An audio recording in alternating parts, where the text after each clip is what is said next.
Let's bring in Los Angeles City Council member Hugo Soto-Martinez for more. Council member, thanks for coming on. What are you seeing and hearing in LA right now, and what's your reaction to President Trump sending in the National Guard and now the military? Yeah, no, I mean, there's a lot of fear in our communities. People are not sending their kids to school.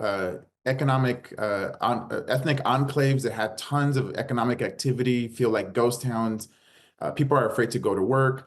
So there's a lot of fear and terror in the community. And obviously, there's obviously folks out there protesting, trying to make their, in a peaceful way. But no, I think it's completely despicable what the president is doing. I've never in my lifetime that I think the president would turn military personnel on its own citizens, its own people. It's completely un-American, and it's only escalating the situation.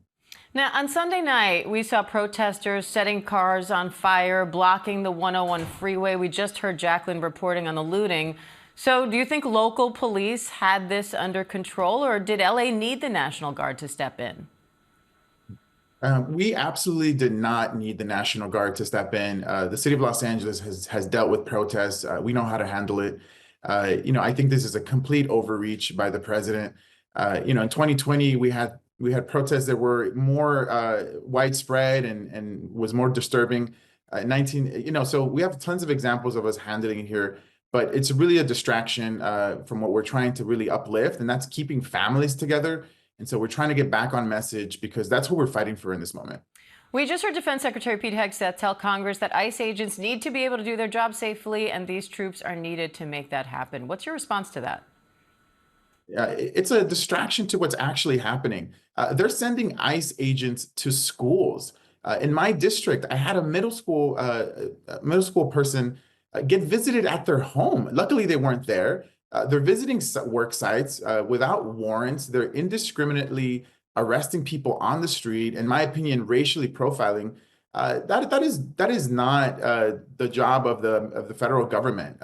Immigrants in Los Angeles are part of the social fabric, and what they are doing is destroying everything that we have built over the years, the community that we have built. And so I completely disagree. What they're doing is trying to bring terror to our community, not give us safety.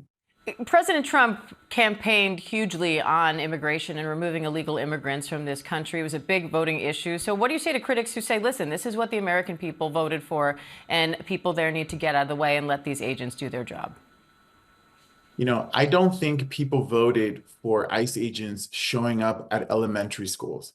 I don't think people voted for someone in my district, 4-year-old person who has life-saving care and was asked to be deported. I don't think people voted for that. And what I would say to that is, in Los Angeles, we're trying to give people an alternative that we can have different ethnic backgrounds and we can live together. Because when people show up to a hospital, it's an immigrant that takes care of them. When they go to a restaurant, it's an immigrant who cooked their food and probably served them. So I don't think that's what people want. People care about family values. And right now, this president is doing the opposite of that. I know your parents are Mexican immigrants and were undocumented. Does it feel personal to you? Does it change how you approach these things?